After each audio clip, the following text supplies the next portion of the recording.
When my son-in-law Nicholas knocked on my door 3 days after marrying my daughter, carrying documents about a $12 million inheritance he thought no one else knew about, I knew I had completely underestimated this man.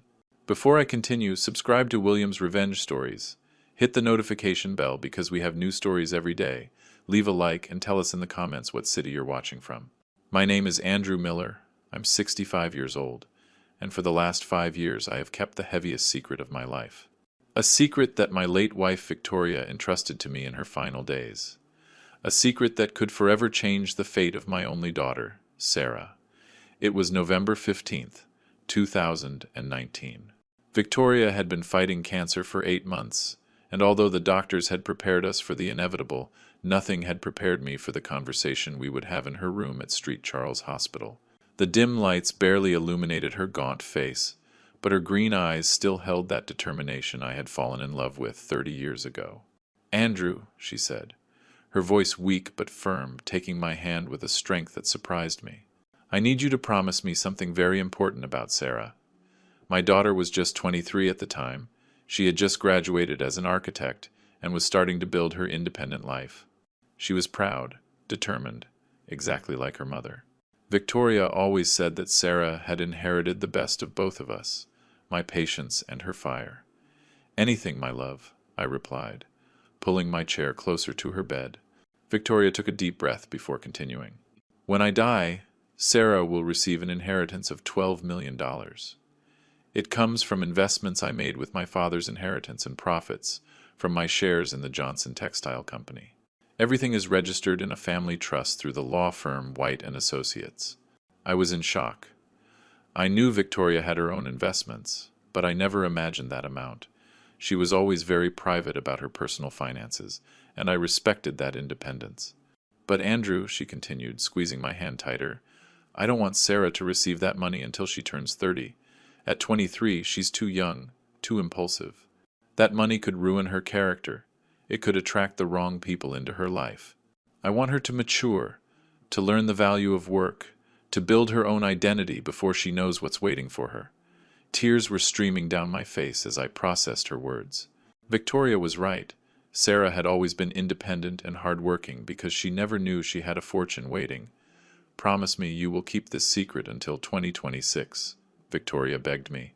"Richard White has all the documents. Only you and he know the trust exists.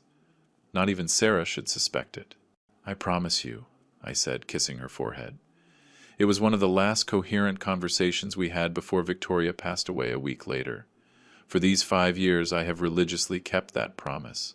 Not once have I mentioned the inheritance, not even when Sarah faced financial difficulties during her first years as an independent architect. It was painful to watch her struggle while I knew she had a fortune waiting, but I respected Victoria's wisdom. Sarah grew up exactly as her mother had hoped. Strong, independent, hardworking. She built her own architectural design firm, made an honest living, and never depended on me financially beyond the normal support any father provides. But now, in January 2024, everything had changed. Sarah had married Nicholas Stone, a 31-year-old lawyer she met 2 years ago. A man who, from the beginning, gave me a strange feeling of distrust, although I could never explain exactly why. And now, 3 days after the wedding, that same man was at my door, talking about documents and inheritances, documents that no one else was supposed to know about. How was it possible that Nicholas knew anything about Victoria's inheritance? What had he discovered? And more importantly, what did he plan to do with that information? As I watched my new son-in-law speak so confidently about matters that should have been secret, I knew the next few days would define not only the future of the inheritance, but the very fate of my family. The promise I made to Victoria on her deathbed was about to be tested in a way I never imagined. January 20th, 2024, will be a date I never forget, not only because of the ceremony, but because of all the details that I considered insignificant at the time, and that now, with perspective, take on a completely different meaning. St. Michael's Church was decorated with white roses and eucalyptus, exactly as Sarah had dreamed of since she was little. My daughter looked radiant in the dress we had chosen together from the boutique on a fancy downtown street, a simple but elegant design that enhanced her natural beauty. When I saw her walk down the aisle on my arm, I felt that mix of pride and melancholy that every father experiences when giving his daughter away. Nicholas waited for her at the altar with a smile that, I must admit, seemed genuine. He wore an impeccable navy blue suit, and his posture conveyed the typical confidence of successful lawyers. During the 2 years he had been dating Sarah, he had always been respectful to me, polite, apparently in love. However, there was something in his eyes that didn't completely convince me. The ceremony went off without a hitch.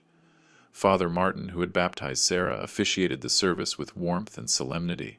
The vows they exchanged were emotional. Sarah cried when she promised to love Nicholas, in richness and in poverty, words that now resonate in my mind with bitter irony. During the cocktail reception at the Grand Hotel, I discreetly observed Nicholas's interactions with the guests. He was sociable, charismatic, remembering names and personal details with impressive ease, but I noticed something particular. His conversations with older relatives always drifted toward financial or estate topics. I vividly remember a conversation I overheard while appetizers were being served. Nicholas was talking to my brother-in-law Frank about real estate investments in Chicago. "It's essential to diversify the family portfolio," he said with authority. "Many older people don't properly leverage their assets." Frank, who was always discreet with his finances, quickly changed the subject. But I mentally registered that exchange. Later during dinner, Nicholas approached the table where some of Victoria's friends from her college days were sitting. Mrs. Johnson and Mrs. Smith, both wealthy widows, were chatting about their retirement plans. Nicholas naturally joined the conversation, offering free legal advice on estate matters. As a lawyer specializing in family law, he explained, "I've seen too many cases where inheritances get complicated due to a lack of proper planning." At the time, I didn't give it much thought. After all, it was natural for a lawyer to talk about his profession. But now I recognize the pattern. Nicholas always steered conversations toward assets, inheritances, and family financial planning. During the toast, Sarah looked absolutely happy. Her speech was emotional and spontaneous, especially thanking him for finding a partner who loves her for who she is, not for what she has. Nicholas responded elegantly, mentioning that he felt blessed to be part of such a solid and united family. His words sounded sincere at the time. The evening continued late into the night. The guests danced, laughed, celebrated the new couple's love. I played my role as the proud father, posed for photographs, gave an emotional toast remembering Victoria and her absence on this special day. But there was one moment I couldn't get out of my head. While the couple was cutting the cake, Nicholas had made a seemingly casual comment to me. "Mr. Miller, I hope one day you can tell me more stories about Victoria. Sarah told me she had many interesting projects and investments before she passed." I gave a general response, mentioning that Victoria was a very private woman with her personal affairs. Nicholas nodded understandingly, but insisted, "Of course, that's natural. I'm just saying, if you ever need help organizing old papers or documents, as a lawyer, I would be happy to help at no cost." In retrospect, that offer wasn't as generous as it seemed. It was a probe, a subtle way to gain access to information he had no business knowing. The party ended around 3 in the morning. The newlyweds were leaving the next day for their honeymoon in the Maldives, a trip that, according to Sarah, Nicholas had meticulously planned to be perfect in every detail. As I gathered the last details from the ballroom and said goodbye to the hotel staff, I felt a strange mixture of satisfaction and unease.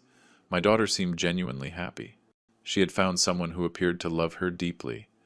But that little voice inside me, which had never failed me, kept whispering that something didn't quite fit. When I got home that morning, I sat in the study where I kept the most important documents. The safe contained, among other papers, the trust documents that Richard White had prepared according to Victoria's instructions. $12 million, waiting silently until 2026. Was it possible Nicholas knew something, or was it just my overprotective widower's paranoia? 3 days later, I would have my answer. On Wednesday, January 24th, exactly 3 days after their return from the honeymoon, my doorbell rang at 11:30 the morning. I wasn't expecting visitors. Sarah and Nicholas had just gotten back from the Maldives, and I assumed they'd be busy settling into their new apartment in an upscale neighborhood. When I opened the door, I found Nicholas alone, dressed in an impeccable gray suit and carrying a black leather briefcase. His smile was the same as always, but there was something different in his eyes, a determination I hadn't seen during the 2 years he had been dating Sarah. "Mr. Miller, good morning," he greeted me cordially. "I hope I'm not bothering you, but I needed to talk to you about an important matter that came up while we were organizing our things." I invited him in, although his visit felt strange. Why did he come alone? Why hadn't he called first? I made coffee while he settled in the living room, discreetly observing the paintings of Victoria and the family photographs that decorated the walls. "You see," Mr. Miller, Nicholas began once we sat down. "Yesterday, while Sarah and I were organizing personal documents for our new home, we found a box with some of Victoria's old papers." He paused calculatedly before continuing. "Some documents caught our attention, especially some related to insurance policies and references to investments we weren't aware of." My heart began to beat faster, but I maintained a neutral expression. "What kind of documents?" I asked with apparent curiosity. Nicholas opened his briefcase and pulled out a manila folder. "We found these copies of correspondence between Victoria and the law firm White and Associates. There are also references to something called the Miller Family Trust and mentions of significant assets." He showed me the papers with a professional air. As a lawyer, I recognize the legal terminology, but I need to understand the full context. My hands trembled slightly as I saw the documents. They were indeed copies of some communications between Victoria and Richard, but they didn't contain specific information about the amounts or the exact terms of the trust. However, it was enough to confirm its existence. "Frankly," Nicholas continued, leaning back on the sofa, "I am concerned that Sarah may have outstanding financial rights that we aren't managing properly. As her husband, I have a legal responsibility to protect her financial interests." The way he pronounced legal responsibility made my skin crawl. He didn't sound like a concerned son-in-law, but like a lawyer calculating an opportunity. "I didn't know Victoria kept copies of those documents at home," I lied deliberately. "She was always very organized with her legal affairs, but she never involved me in the specific details." Nicholas nodded understandingly, but his eyes remained fixed on my face, analyzing every expression. "I understand perfectly, Mr. Miller. Wives of that generation were often very independent with their personal finances." He took another strategic pause. "However, as a legal professional, I must point out that any inheritance or family trust requires active management. Legal deadlines are critical." "What exactly are you suggesting?" I asked, keeping my tone casual.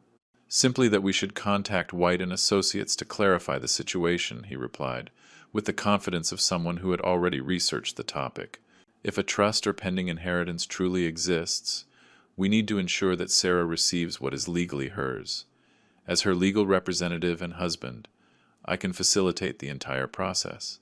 The way he referred to himself as Sarah's legal representative deeply alarmed me.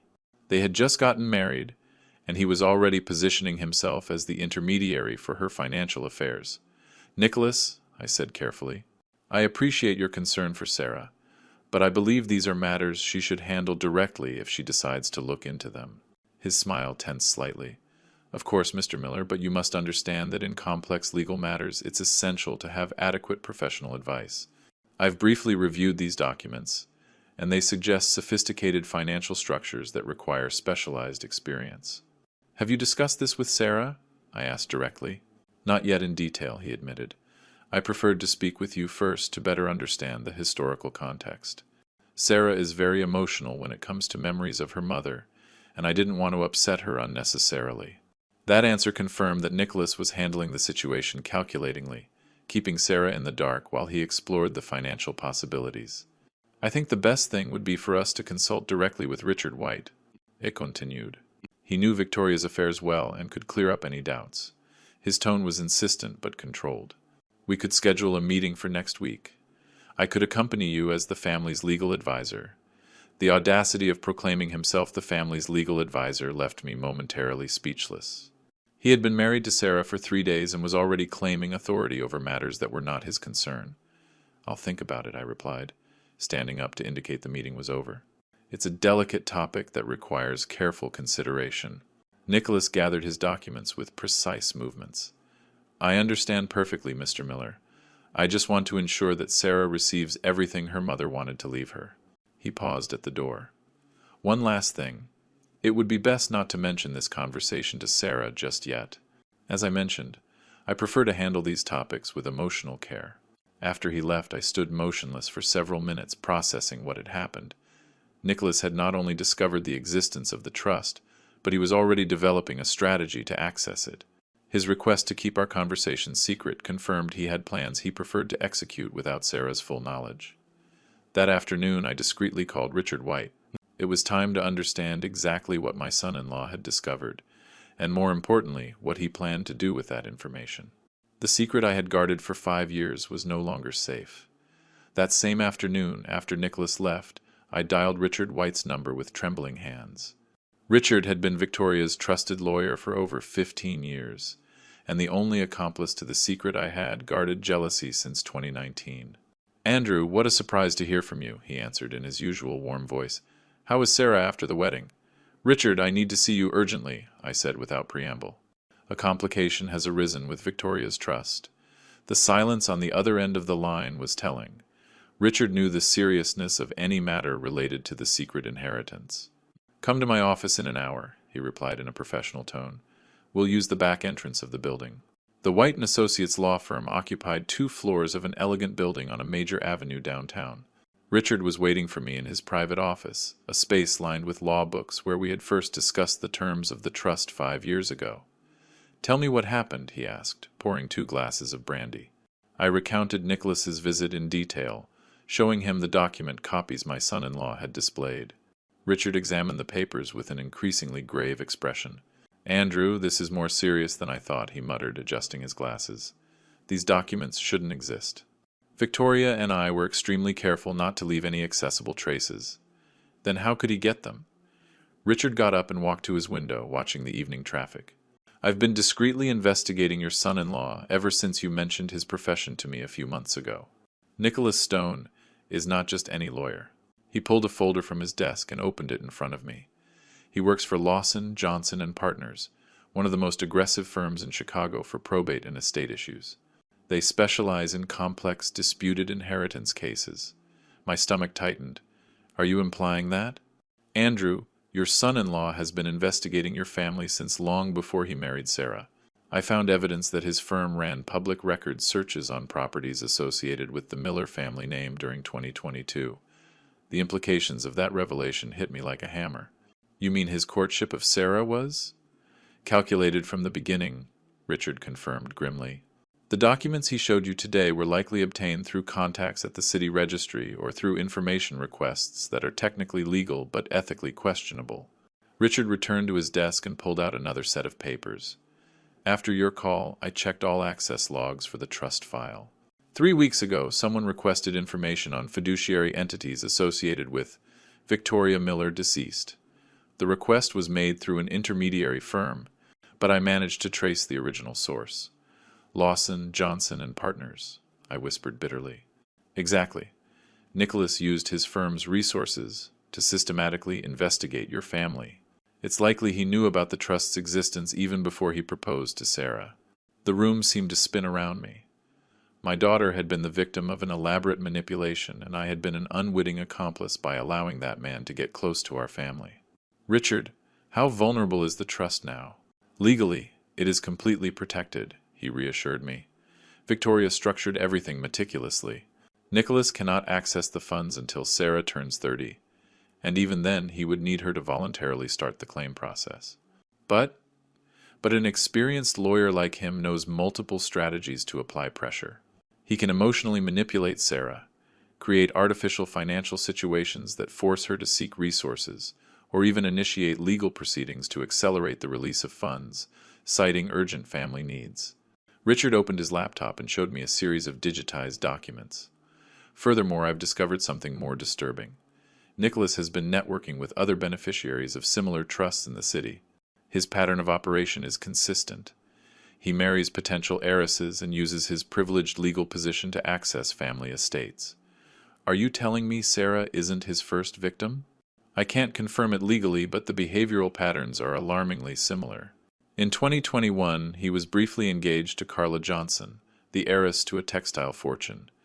The engagement was mysteriously broken off after the Johnson family reinforced the legal protections on their estate. The calculated coldness of Nicholas made me nauseous. He wasn't just an opportunistic gold digger, but a systematic predator who used his legal profession as a tool for manipulation. "What are our options?" I asked, feeling the weight of responsibility for Sarah. Richard closed the laptop and looked at me directly. "We have several alternatives, but they all involve risks.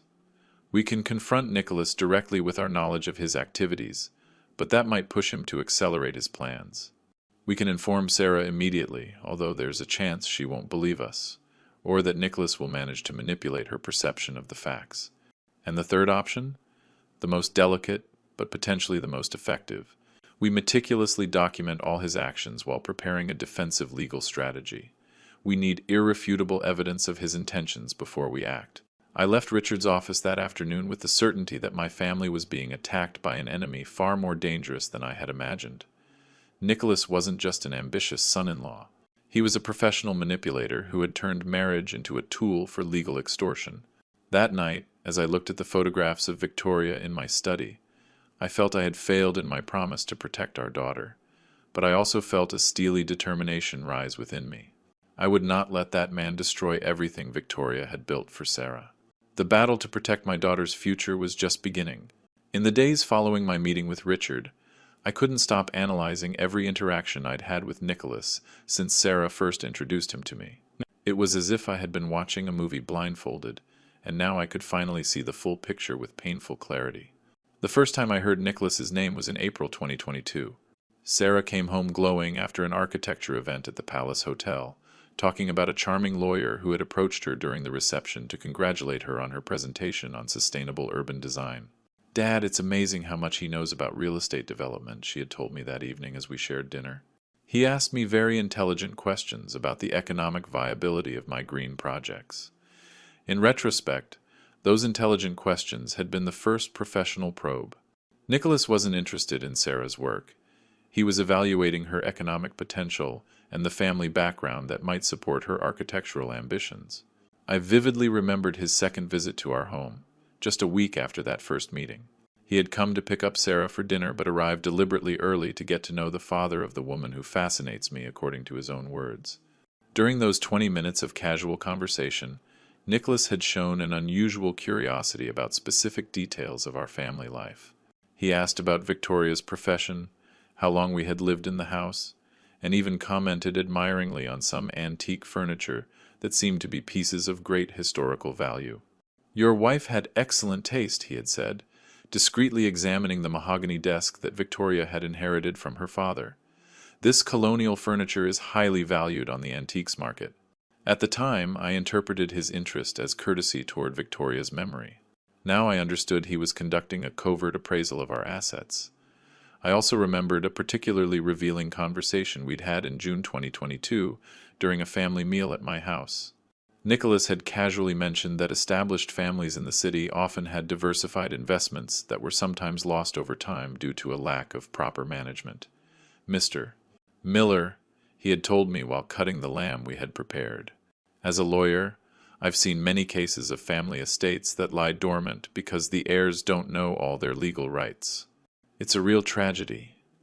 Sarah had joked that we didn't have those problems because we live modestly and don't have great hidden fortunes. Nicholas's laugh at that comment now seemed sinister. He knew exactly how wrong my daughter was. But the most chilling moment came in September 2022, when Nicholas volunteered to help me with some pending legal matters after I casually mentioned the bureaucratic complexities of being a widower. "Andrew," he had said with apparent generosity, "I know how difficult it can be to handle all the legal affairs after losing a spouse. If you need help reviewing wills, life insurance, or any of Victoria's documentation, I would be happy to help at no cost." His offer had specifically included reviewing any financial or fiduciary instruments that Victoria might have established. At the time, I thought it was professional consideration for a future father-in-law. Now I knew it was a direct strategy to access information about the trust. Throughout the fall of 2022, Nicholas subtly intensified his probing. He began to bring up estate planning in our family gatherings, always framed as free professional advice or interesting case experiences from his firm. "I recently handled a fascinating case," he told us during a dinner in October. "A widow had established a trust for her daughter without anyone else in the family knowing. When the daughter got married, they almost lost the chance to claim millions because they didn't have the proper documentation. Sarah had listened to the story with academic interest, but I felt as if Nicholas was casting specific lures to see if anyone would take the bait. The emotional manipulation had also been systematic. Nicholas developed a seemingly warm relationship with me, remembering important dates like the anniversary of Victoria's death, bringing flowers to her grave in November, asking respectfully about her final wishes and arrangements. "Mr. Miller, I hope Victoria had time to organize all her affairs before she passed," he had said during a visit to the cemetery in February 2023. Women of her generation were very forward-thinking about financial and family matters. He had even suggested helping with the renewal of a life insurance policy Victoria had maintained, offering to review the policies to ensure everything was properly updated. The pattern extended to his interactions with Sarah. He had gradually planted ideas about the importance of fully understanding one's family inheritance, and the need to maximize any legacy her parents had prepared for her future. Sarah, my heiress. Even more disturbing was remembering how Nicholas had accelerated the pace of the relationship after Sarah turned 27 inches, March 2023. The marriage proposal came exactly 2 months later, suspiciously coinciding with the time when there were less than 3 years left for the trust to activate. During the wedding planning, Nicholas had shown a disproportionate interest in formalizing all the legal aspects of the marriage, including suggestions about financial regimes that would maximize the tax benefits of any pre-existing assets.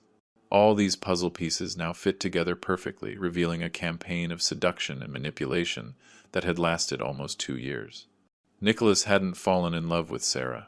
He had identified a business opportunity and executed a meticulous plan to access it. The most painful part was recognizing that my daughter had been the victim of a manipulation so sophisticated that even I, with all my life experience, had been completely fooled. It was time to stop this deception before it was too late. The day after my painful reflection on the past, I returned to Richard's office with renewed determination. This time, we weren't just analyzing the situation. It was time to develop a defensive strategy that would protect both Sarah and the inheritance Victoria had carefully prepared for her. Richard greeted me with a grim expression. "Andrew, I've continued investigating Nicholas overnight, and the discoveries are even more alarming than we thought." He gestured to a side table where he had spread out several documents and photographs. "My private investigator, Carl Peterson, managed to access public records that confirm our worst suspicions." The first photographs showed Nicholas leaving different city registry offices between August and October 2023. He visited the downtown property registry 3 times last year, always requesting information on properties associated with the Miller family name, Richard explained. "But this is the most disturbing part," he continued, showing me a series of official documents. Nicholas also consulted tax records, searching for declarations related to fiduciary entities managed by our firm. He used his professional credentials to justify the searches as preliminary research for potential cases. The meticulousness of the operation left me breathless. Nicholas had used the entire legal apparatus at his disposal to systematically spy on our family. "What else did you find?" I asked, dreading the answer. Richard opened a thicker folder. Carl investigated Nicholas's marital history and found extremely troubling patterns. He showed me photographs of an elegant woman about 35 years old. "This is Carla Johnson, the textile heiress I mentioned yesterday." The documents revealed a chilling story. Nicholas had courted Carla for 8 months in 2021, following the exact same pattern he had used with Sarah. A chance meeting at a social event, an intensive courtship, a quick marriage proposal. The engagement was abruptly broken off in February 2022, when Carla's father, Anthony Johnson, discovered that Nicholas had tried to illegally access information about the family estate through corrupt contacts at the corporate registry. "Is Anthony Johnson willing to testify about this?" I asked, seeing an opportunity. "I already spoke with him this morning," Richard confirmed. "Not only is he willing to collaborate, but he provided me with detailed documentation of Nicholas's fraudulent activities. Apparently your son-in-law tried to bribe a public official to gain access to confidential documents from the Johnson family. The evidence was piling up overwhelmingly, but Richard had more revelations. Carl also discovered there is a third potential victim, Sophie Miller, a young woman from a southern city whose family owns extensive agricultural properties. He showed me phone records proving frequent contact between Nicholas and Sophie during the summer of 2020. The relationship ended when Sophie moved to London for her master's degree. Curiously, Nicholas lost interest immediately after confirming she wouldn't be returning to the States for several years. "Andrew, your son-in-law is not just an opportunistic gold digger," Richard concluded gravely. "He is a professional con artist who has turned fraudulent marriage into his method of enrichment. His modus operandi is to identify potential heiresses, clandestinely investigate their assets, and then execute calculated seduction campaigns." The revelation that Sarah was part of a systematic pattern both enraged and terrified me. My daughter had stood no chance against such an experienced predator. "What are our legal options?" I asked, controlling my anger. Richard walked to his whiteboard and began to write out a step-by-step strategy. "We have 3 simultaneous fronts of action. First, immediate protection of the trust by modifying its terms to prevent any premature access, even with Sarah's consent. Is that possible without violating Victoria's wishes?" "Yes, because Victoria included protective clauses against undue external influence in the original document. We can activate those clauses based on the evidence of manipulation we've collected." Richard continued writing. "Second front. Exhaustive documentation of all Nicholas's fraudulent activities to file a criminal complaint for marriage fraud and illegal access to confidential information. Would that be enough to annul the marriage? Potentially, yes, but that decision must be made by Sarah voluntarily. Our primary goal is to present her with irrefutable evidence that she was the victim of systematic deception. The third point on the board was the most delicate: counter-surveillance operation. We need to document Nicholas's current actions to prove he is continuing his fraudulent plan even after the marriage." Richard opened a desk drawer and pulled out a small electronic device. "Carl can install recording equipment in your house to document any future conversations Nicholas has with you about the inheritance. We can also monitor his communications with his firm regarding the Miller case. Is that legal?" "Recording conversations in your own home is completely legal, especially when there is a well-founded suspicion of criminal activity. And monitoring professional communications related to fraudulently obtained information is also within legal limits." We spent the next 2 hours developing every aspect of the strategy. Richard would immediately contact Anthony Johnson to formalize his testimony. Carl would begin discreet surveillance of Nicholas's activities, and I would take on the hardest task: preparing for future interactions with my son-in-law while documenting his every move. "Andrew, I must warn you about something critical," Richard said as we were parting. "Nicholas is an experienced lawyer who knows the laws of evidence perfectly. If he suspects we are investigating him, he could drastically accelerate his plans or even disappear with Sarah to pressure her in a controlled environment. Are you suggesting they could flee? It's a real possibility. His firm handles international cases and has contacts in several European countries. If he feels cornered, he might convince Sarah to temporarily move abroad while they resolve the legal matters of the inheritance."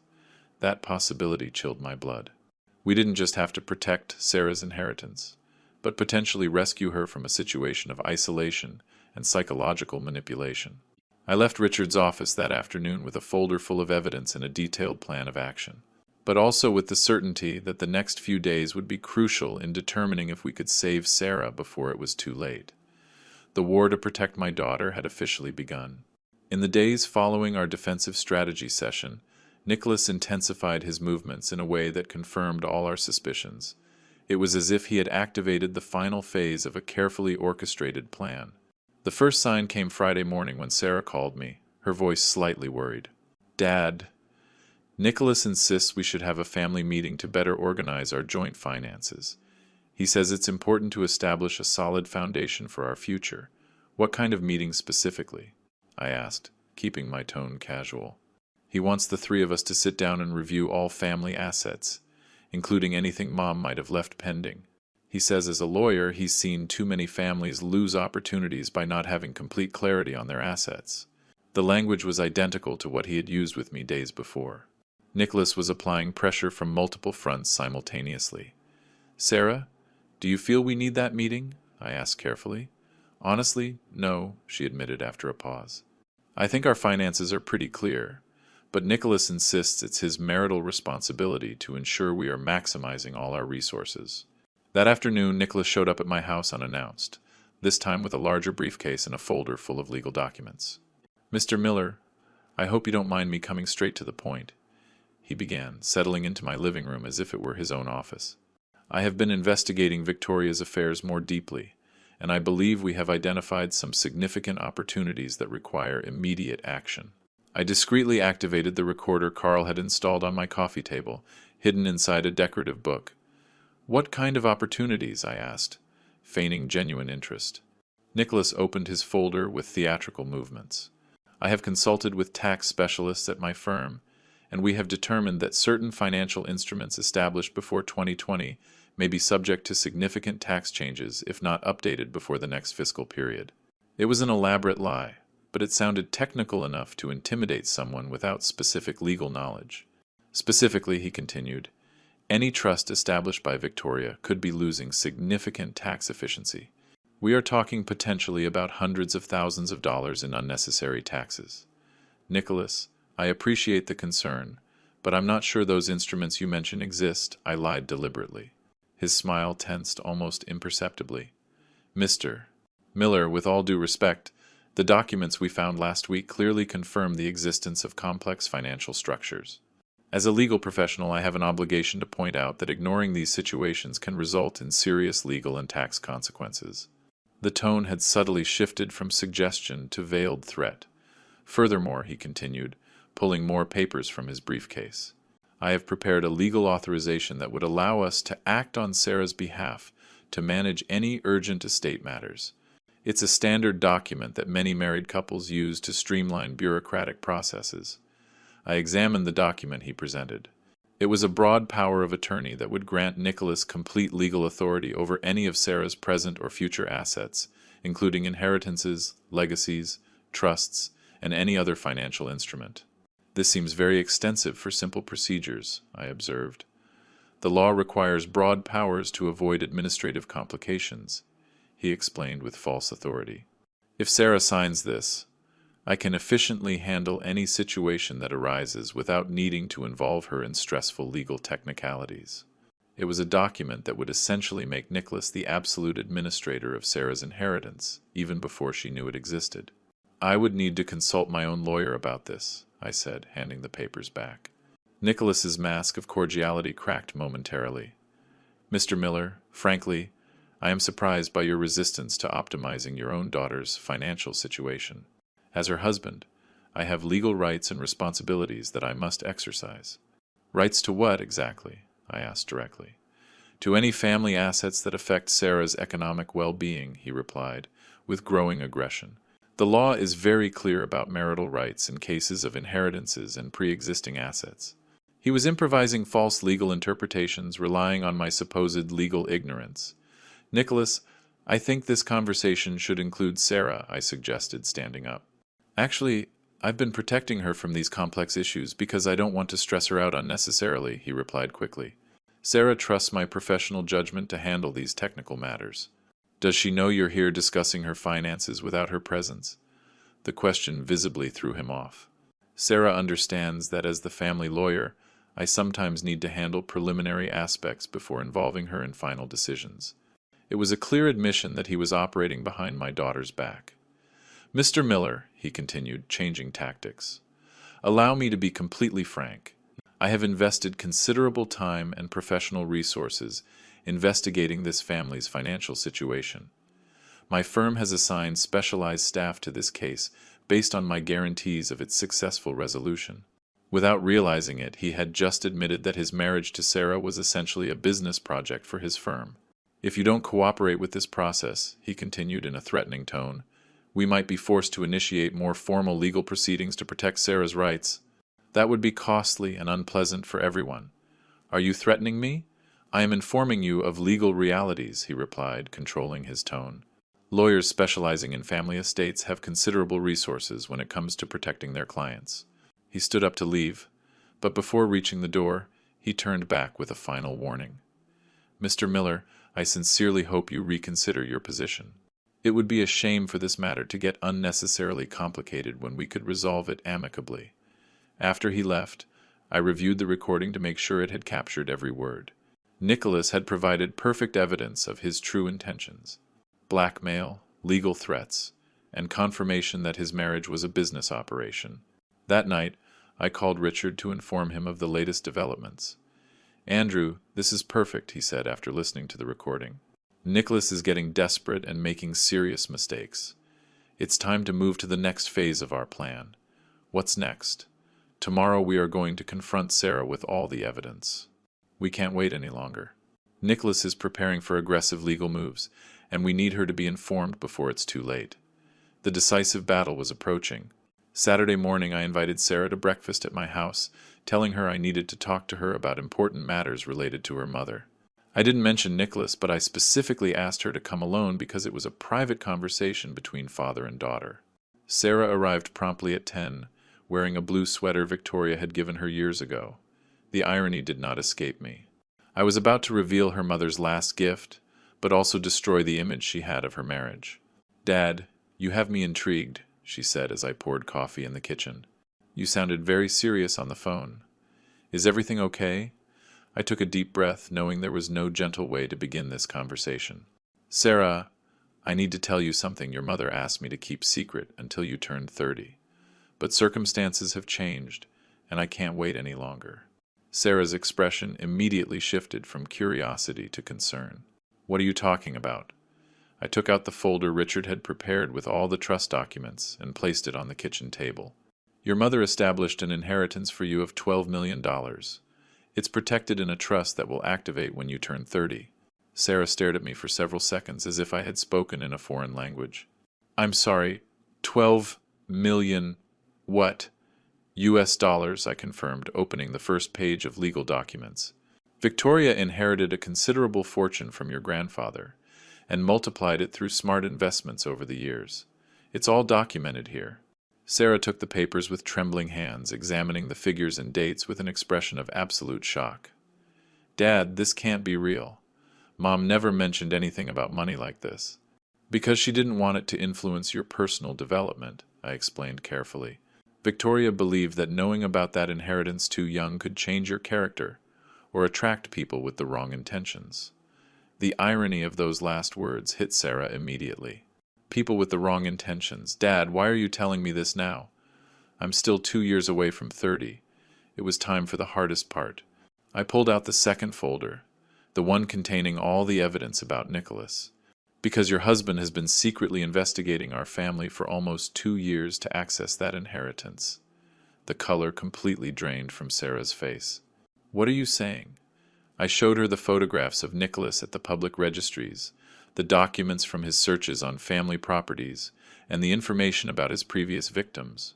Each piece of evidence systematically destroyed the image Sarah had of her marriage. "This is impossible," she murmured, examining a photograph showing Nicholas leaving the property registry last September. "Nicholas never mentioned he was investigating anything about our family." "Because he wasn't investigating for you, Sarah. He was hunting you." Tears began to stream down her cheeks as she processed the information. "Dad, there has to be an explanation. Nicholas loves me. He married me because he loves me." I took out the recording of the conversation from the previous day and played it on my phone. Nicholas's voice filled the kitchen. "I have invested considerable time and professional resources investigating this family's financial situation. My firm has assigned specialized staff to this case." Sarah listened to the entire recording in silence, tears falling onto the documents. When it finished, she remained motionless for several minutes. "How long have you known this?" she finally asked in a broken voice. "I started to suspect after his visit last week, when he brought documents no one else was supposed to know about. My lawyer confirms that Nicholas systematically investigated our background for months before proposing to you." Sarah stood up abruptly and began to pace the kitchen. "This means that everything was a lie from the beginning. The meeting at the hotel, the dates, the proposal. It was all calculated." "I'm afraid so, my love." "And Carla Johnson? Was this woman also his victim?" "Her father Anthony is willing to testify about the identical methods Nicholas used to try and access his family's estate." Sarah stopped in front of the window, looking out at the garden where Victoria used to work. "Dad, I feel so stupid." All those comments about financial planning, all those questions about Mom's pending affairs. I thought it was genuine interest. You are not stupid, Sarah. Nicholas is a professional manipulator who uses his legal education and personal charm as tools of deception. Even I was fooled at first. She turned to me, a mix of pain and growing anger in her eyes. What else do you know that you haven't told me? I explained everything. The power of attorney Nicholas had tried to get me to sign, his threats of legal proceedings, his firm's specialization in marriage fraud. Each revelation fueled both her pain and her indignation. And this whole time, she said, her voice trembling, I defended Nicholas when you seemed reserved with him. I thought you were being an overprotective father-in-law. Sarah, the only thing that matters now is protecting you and protecting what your mother wanted to leave you. Can Nicholas access the money now that we're married? Not directly, I assured her. Victoria structured the trust with specific protections against undue external influence. But Nicholas knows legal strategies to pressure and manipulate you. Sarah returned to the table and examined all the documents again. Dad, I need to ask you something directly. If Nicholas hadn't shown up, would you have told me about the inheritance on my 30th birthday? Absolutely. It was your mother's specific wish, and I would have respected it completely. So, what do we do now? That decision is entirely yours, Sarah. But you need to know that Nicholas isn't going to stop. According to my lawyer, he will probably intensify his efforts now that he suspects we know his true intentions. Sarah closed her eyes for a long moment. When she opened them, there was a determination I recognized immediately. It was the same expression Victoria had when she made difficult decisions. Dad, I want to confront Nicholas with all of this. But I want to do it in a way that is legally documented. If I'm going to end this marriage, I need complete protection. Richard can prepare everything necessary. Then do it, she said firmly. It's time for my husband to know exactly what his wife has discovered about him. The girl I had protected for years had become a woman determined to fight for her dignity and her future. On Sunday, Sarah was unusually quiet at home, while Richard and Carl meticulously prepared the confrontation.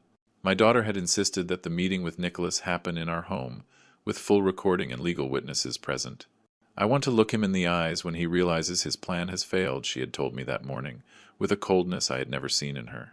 Richard arrived early on Monday with 2 legal assistants and professional recording equipment. Carl discreetly installed additional cameras in the living room to capture every angle of the confrontation. Everything had to be perfectly documented for the subsequent legal proceedings. At 3 p.m., Sarah called Nicholas, her voice seemingly normal. Honey, Dad wants to talk to us about some important family matters. Can you come to the house now? He says it's urgent. Nicholas arrived 30 minutes later, radiating confidence. He clearly interpreted the meeting as a sign that I had caved to his pressure. He was carrying his usual briefcase and a new folder, which probably contained more fraudulent documents. Mr. Miller, Sarah, he greeted us cordially. I'm glad we can finally sit down to discuss these matters as a united family. Richard and his assistants remained hidden in the adjoining study, monitoring the recordings through remote equipment. The plan was to let Nicholas incriminate himself completely before revealing their presence. Nicholas, Sarah began, her voice controlled. Before Dad speaks, I have some questions about your recent work. Of course, my love. What would you like to know? Sarah took out the photographs of Nicholas at the public registries and placed them calmly on the table. Can you explain what you were doing at the property registry, looking up information on the Miller family? Nicholas's expression changed instantly. The charm vanished, replaced by the calculating gaze of a predator discovered. Sarah, I don't know where you got those photographs, but I can easily explain, he said, quickly regaining his composure. As the family lawyer, it's my responsibility to ensure we fully understand our marital assets. Our marital assets, Sarah repeated with sarcasm. You mean the assets you secretly investigated for 8 months before you even proposed to me? Nicholas straightened in his chair, rapidly assessing the situation. Sarah, I think someone has been filling your head with paranoid ideas about my professional intentions. Paranoid ideas? I interjected, placing the documents about his illegal research on the table. Like the fact that you bribed public officials to access confidential information about our family? Those are completely false accusations, Nicholas replied, his aggression rising. I don't know what game you two are playing, but I will not tolerate this coordinated attack on my professional integrity. Sarah slowly pulled out the information on Carla Johnson and Sophie Miller. Are the accusations that you used identical methods to try and defraud these two women also false?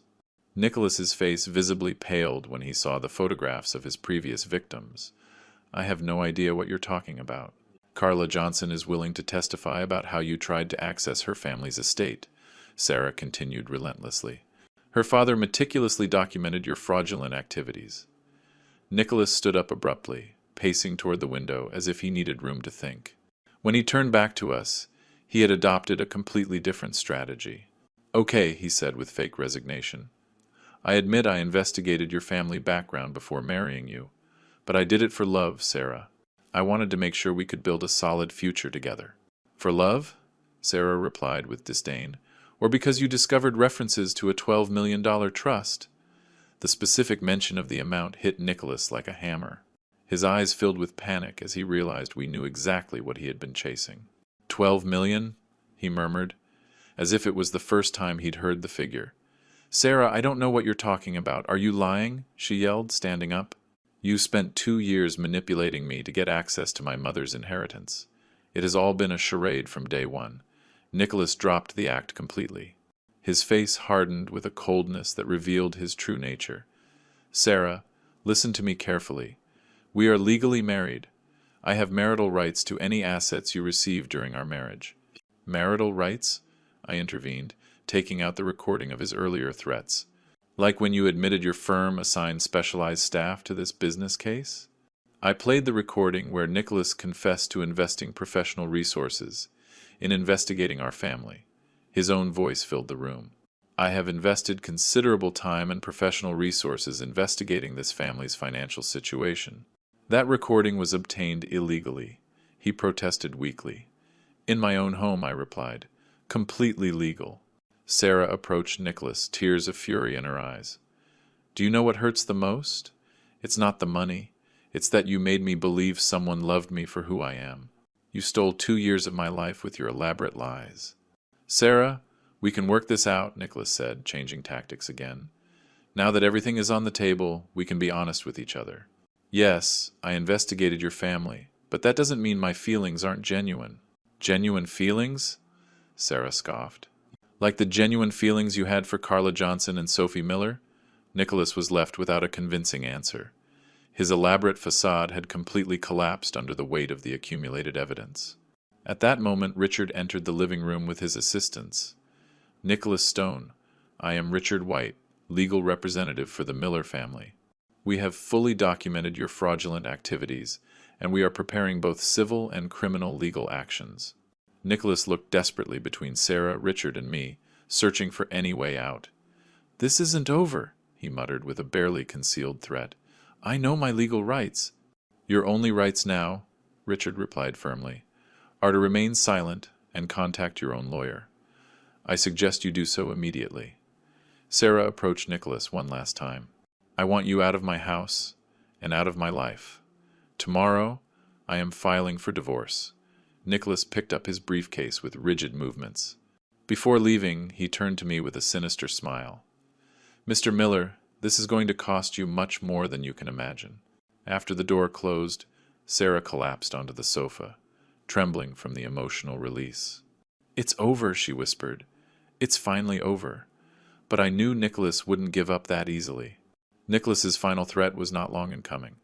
The day after our confrontation, Richard received a legal notification that confirmed our worst fears. The law firm Lawson, Johnson and Partners had initiated multiple legal proceedings against Sarah, alleging concealment of marital assets and denial of legitimate spousal rights. It's exactly what we expected, Richard explained as we reviewed the documents in his office. Nicholas is using the most aggressive legal strategy possible to pressure Sarah before she can formalize the divorce. The lawsuits were elaborate and technically complex. Nicholas was demanding immediate access to all family assets discovered during the marriage, specifically including trusts and deferred inheritances established by Victoria Miller. Can they force Sarah to hand over information about the trust? I asked with growing concern. Legally, no, Richard reassured me. But procedurally, they can create enough bureaucratic complications to make her life impossible for months. It's a war of attrition. The second lawsuit was even more sinister. Nicholas had requested a spousal protection injunction that would essentially freeze any financial decisions Sarah could make until the main proceedings were resolved. He's basically trying to paralyze Sarah's economic life to force her to negotiate, Richard explained with professional indignation. It's systematized legal blackmail. Sarah had spent the night at my house, alternating between tears and fury.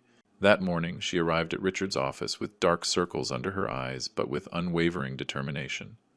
"How long can they drag this out?" she asked directly. "Without an aggressive defense, potentially years," Richard admitted. "But we have significant advantages that Nicholas hasn't fully considered." Richard opened a new folder he had prepared overnight. First, Anthony Johnson formalized his complete testimony yesterday about Nicholas's fraudulent activities. Not only that, but his private investigator documented that Nicholas tried to bribe the same public official we did to access the Johnson family's records. Is that enough to stop his lawsuits? "It's enough to file a countersuit for marriage fraud and criminal activity," Richard confirmed. "But there's more.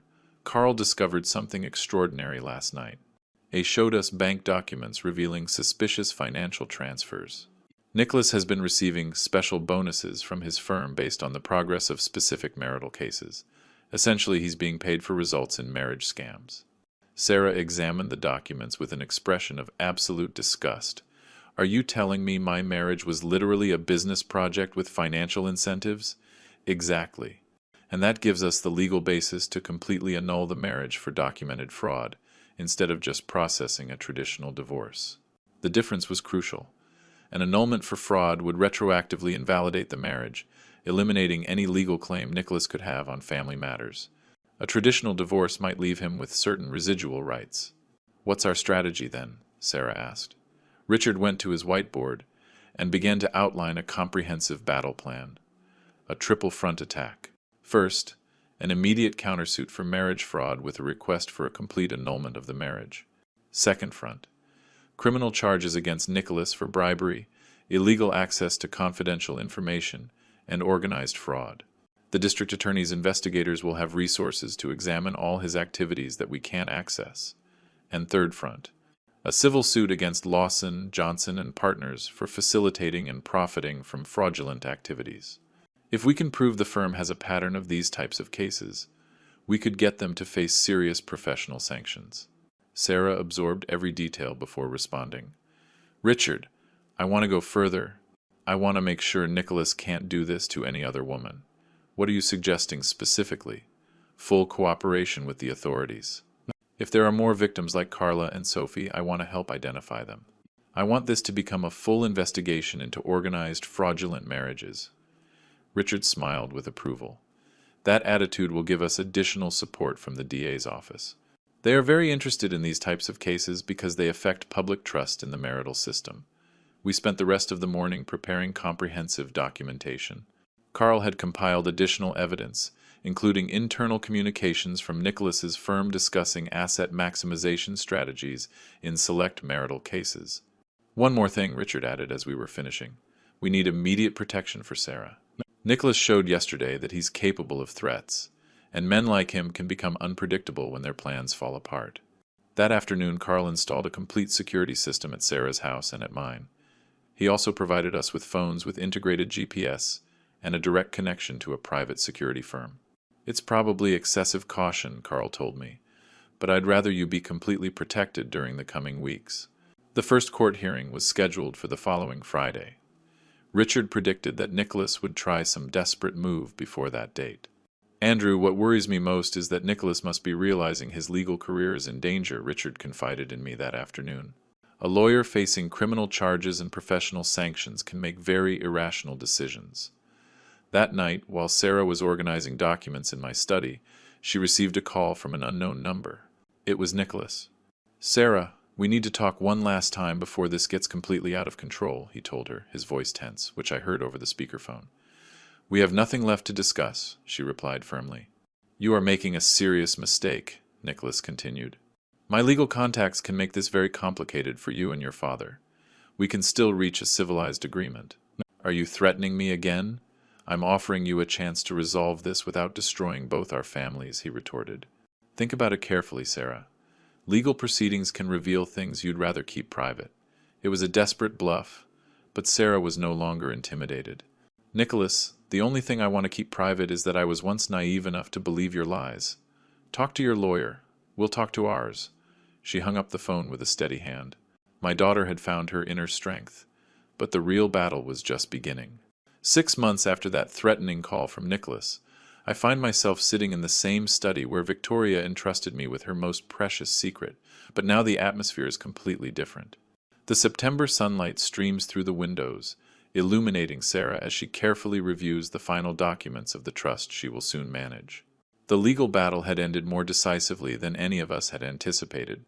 In April, the district attorney had filed formal criminal charges against Nicholas for marriage fraud, bribery of public officials, and racketeering. The investigation had uncovered a network of marriage scams involving 6 different lawyers and at least 12 victims in Chicago and New York. "Dad, I still can't believe how close he came to getting away with it," Sarah tells me, closing one of the legal binders. Her voice no longer has the tremor of vulnerability that characterized it during those first difficult months. The marriage annulment had been completed in March, with the judge ruling that there was overwhelming evidence of premeditated fraud and systematic manipulation. Nicholas not only lost any claim to our family assets, but he had been sentenced to 3 years in prison and permanently disbarred. "The important thing is that he didn't get away with it," I reply, watching her handle the documents with the same meticulousness she inherited from her mother, and that other women are now protected from his methods. The case had repercussions none of us had foreseen. Carla Johnson had decided to testify publicly, inspiring other victims to come forward. The resulting investigation had exposed an entire industry of fraudulent marriages operating in major cities. Sarah had been instrumental in that exposure. During the trial, her testimony had been so detailed and compelling that the media had turned her into a symbol of resistance against this type of exploitation. But far from seeking the spotlight, she had channeled that attention into founding a support organization for victims of marriage fraud. "I've been thinking about something," she says, getting up to pour tea from the porcelain set Victoria adored. "When I turn 30 inches March, I want to use part of the inheritance to expand the support center we established." Sarah's transformation during these months had been extraordinary to witness. The vulnerable, confused woman who had discovered her husband's betrayal had become a fierce advocate for other victims. She had completed intensive courses in trauma, psychology, and family law to be able to help more effectively. "Your mother would be proud of those plans," I tell her sincerely. She always believed that true wealth comes from using resources for meaningful purposes. Sarah smiles as she serves me tea, but there's a depth to that smile that didn't exist before this whole experience. "Dad, I need to ask you something I've been putting off for months." "Tell me anything. Do you regret hiding the inheritance from me for so long? If you had been more open from the beginning, maybe Nicholas would never have had the chance to manipulate me." It's a question I've asked myself repeatedly during sleepless nights. "Sarah, I respected your mother's wishes because I believed deeply in her wisdom, but I recognize that circumstances changed in ways none of us could have foreseen." I walk over to the portrait of Victoria that hangs over the fireplace. "However, seeing what you've become after overcoming this experience, I believe the pain and the struggle have strengthened you in ways a protected life never could have." "Are you saying it was a good thing to be deceived and manipulated?" she asks, with a mix of curiosity and challenge. "I'm saying your response to that manipulation revealed an extraordinary character that might not have emerged in easier circumstances. Victoria wanted you to mature before receiving the inheritance. Nicholas accelerated that maturation process in a brutal but effective way." Sarah contemplates that perspective as she distractedly stirs her tea. "It's strange, but you might be right. Before all this, I was naive, maybe. I trusted too easily. I didn't question deeper motives. And now? Now I evaluate people more carefully, but without becoming cynical," she responds with growing conviction. "I've learned to distinguish between smart caution and destructive paranoia." During the last few months, Sarah had slowly started dating someone new, Mark Harris, a psychologist she had met through her work with victims of fraud. Her approach to romance was completely different now, deliberate, transparent, based on genuine compatibility rather than superficial chemistry. "Mark seems like a genuine man," I comment carefully. "He is," Sarah confirms with a warm smile. "But this time, there's no rush, no pressure, no secrets. I told him about the inheritance on our third date. His reaction was to ask if that meant we would have to sign a strong prenuptial agreement if we ever got married. That response had completely reassured me about Mark's intentions. "Sarah, there is one more thing I want to discuss with you," I say, returning to my chair. "Richard has suggested we consider slightly modifying the terms of the trust. What kind of modifications? Additional protections against future attempts at manipulation, but also more flexibility for you to access funds for charitable purposes before you turn 30 if you wish." Sarah considers the proposal carefully. "I like the idea of the additional protections, but I prefer to wait until March to access the funds. I want to fully honor Mom's vision. It's exactly the answer I expected from the mature woman she has become." "There's one last thing," I add, pulling a sealed envelope from my desk. "Victoria asked me to give this to you when you receive the inheritance. It's a personal letter she wrote for you." Sarah takes the envelope with reverent hands. "Do you know what it says?" "No." "Victoria asked me to respect the privacy of her last words to you." Sarah carefully places the letter in her bag. I'll read it at home, in my own private moment with her. We sit in comfortable silence for several minutes, each lost in thought about the extraordinary journey we've completed together.